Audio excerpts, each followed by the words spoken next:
Le 12 juin 2025, le vol 171 d'Air India a disparu quelques instants après le décollage. 260 vies ont été perdues.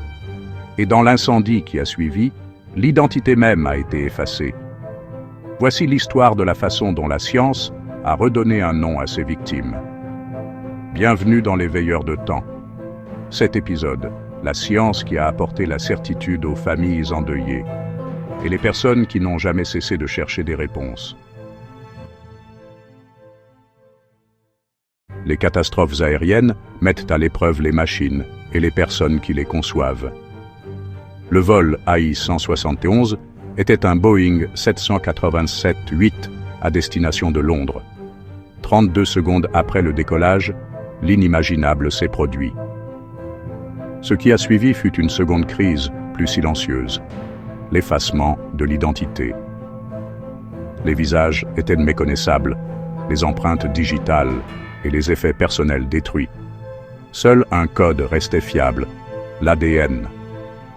Ce qui a suivi est devenu l'une des missions médico-légales les plus complexes de l'Inde. Nous commençons par l'accident lui-même.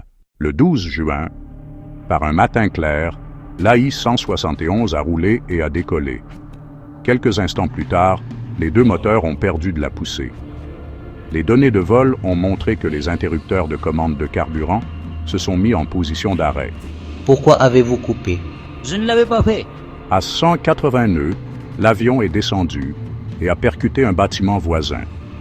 Le jet a percuté un bloc d'auberge à seulement 1,7 km de la piste. Une boule de feu dépassant les 1100 degrés a englouti l'épave. La chaleur a déformé l'acier et détruit les tissus mous. L'identification traditionnelle a échoué. Les pompiers se sont concentrés sur le confinement. Le sauvetage est devenu une récupération. Les enquêteurs ont commencé le relevé des débris et le catalogage des fragments. Des drones, des scanners laser 3D et la photogrammétrie ont créé des modèles numériques de l'accident. Chaque fragment a été enregistré et priorisé pour l'échantillonnage. Les restes étaient calcinés et mélangés. Identification visuelle impossible. La chaîne de traçabilité a commencé ici, chaque pièce une identité potentielle. Le FDR et le CVR ont survécu et ont fourni des chronologies critiques. Les équipes d'ingénierie et humanitaires ont travaillé côte à côte. Des témoins oculaires locaux ont décrit la fumée, la descente et l'impact soudain. Mais pour les familles, une autre bataille ne faisait que commencer. Les familles se sont rassemblées dans les centres d'assistance de l'aéroport, désespérées d'obtenir des réponses. Elles vivaient une perte ambiguë, un deuil piégé entre l'espoir et la certitude. Sans nom confirmé, les rites funéraires et la clôture sont retardés. La collecte de données ante-mortem a commencé, brosses à dents, brosses à cheveux, prélèvements buccaux. Chaque objet personnel pouvait devenir une référence génétique. Le soutien psychologique a aidé les familles à traverser l'incertitude. Les protocoles DVI ont guidé l'opération. Les empreintes digitales et les dossiers dentaires étaient souvent inutilisables après l'incendie. Les identifiants secondaires n'étaient pas fiables. L'ADN est devenu le moyen principal. Le maintien de la chaîne de possession était essentiel pour protéger les familles et les poursuites judiciaires. Pour beaucoup, la confirmation serait la seule voie de sortie de l'incertitude. La communauté médico-légale indienne s'est mobilisée immédiatement. L'AAIB, le NDRF, la police et les laboratoires médico-légaux ont travaillé en coordination sous un commandement central. Le CDFD est devenu le centre opérationnel pour le travail d'ADN. Les équipes se sont préparées pour une opération sensible et de grande envergure. Les restes étaient fragmentés et mélangés. L'imagerie microscopique a aidé à les séparer. La reconstruction 3D a permis aux spécialistes d'assembler les pièces avant l'échantillonnage. Chaque fragment a reçu un code barre et une entrée LIMS. Les victimes étrangères ont nécessité une coordination avec les ambassades et des données ante-mortem. Le transport sécurisé et les mesures de biosécurité ont été prioritaires. La communication en temps réel a accéléré les comparaisons et le rapatriement.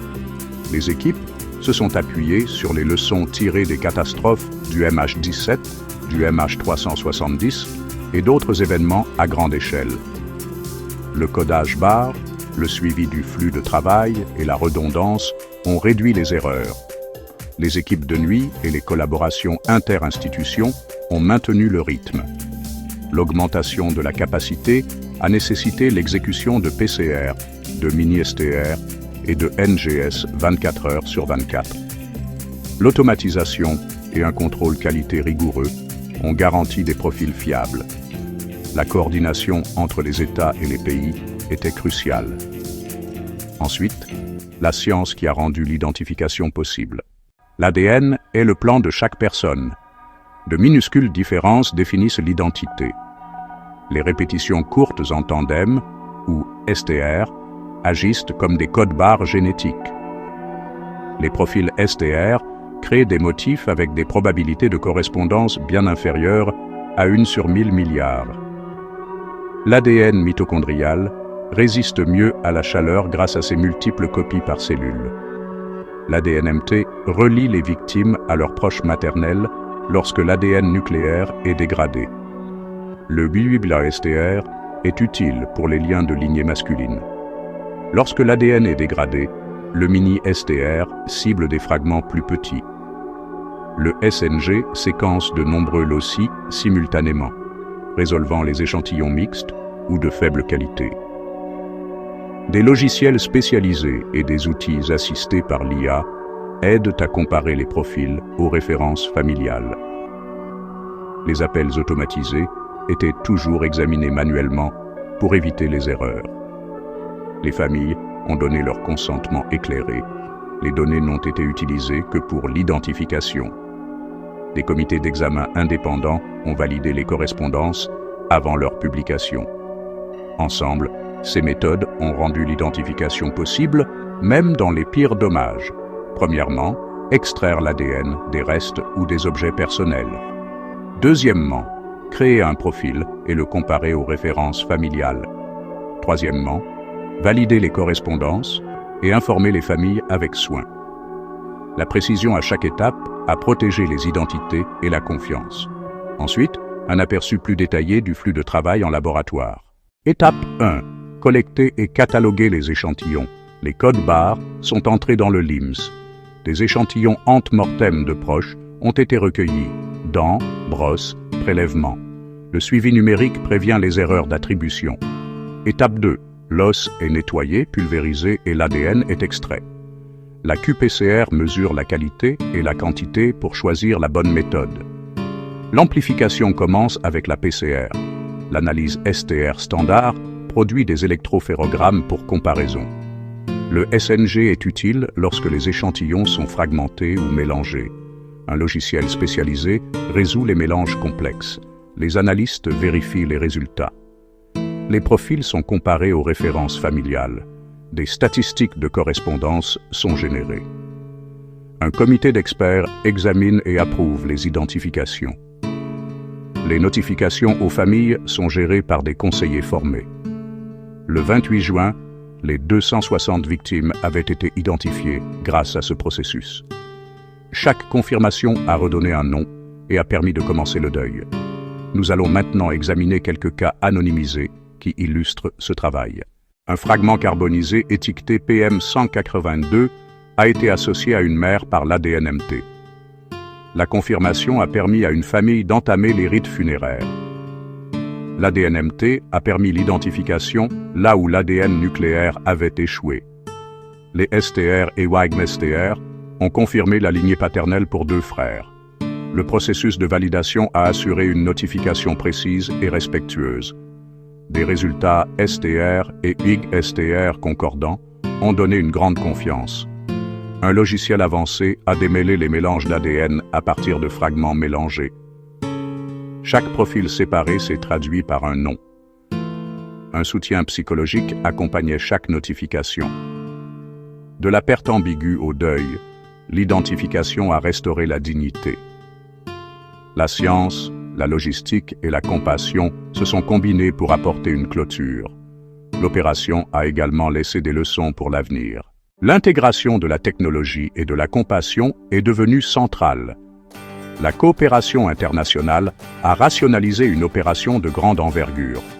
Le mini-STR, l'ADNM, le STR-ICA et le NGS ont établi de nouvelles références. Le consentement, la confidentialité et la chaîne de possession ont protégé les familles. L'IA et les outils de flux de travail ont augmenté la vitesse et réduit les erreurs. La criminalistique ADN a débuté avec la découverte d'Alec Jeffreys en 1984. La capacité forensique de l'Inde a évolué grâce à des cas majeurs et des investissements. Les normes d'Interpol et les protocoles DVI ont façonné la réponse à l'AI 171. Investir dans l'automatisation et la formation réduit les délais d'exécution futurs. La politique et la confidentialité doivent suivre le rythme de la technologie. Lorsque les systèmes et les personnes travaillent ensemble, la dignité peut être restaurée après une catastrophe. Notre histoire continue, tant dans les enquêtes que dans les vies touchées. L'enquête sur l'AI 171 se poursuit, mais 260 noms ont été rétablis grâce à la science médico-légale. Cette opération a montré ce qui est possible lorsque la science, la coordination et la compassion convergent. Si cette histoire vous a touché, abonnez-vous à Infinite Archive. Sources, enquêtes officielles, rapports médico-légaux et protocoles internationaux DVI.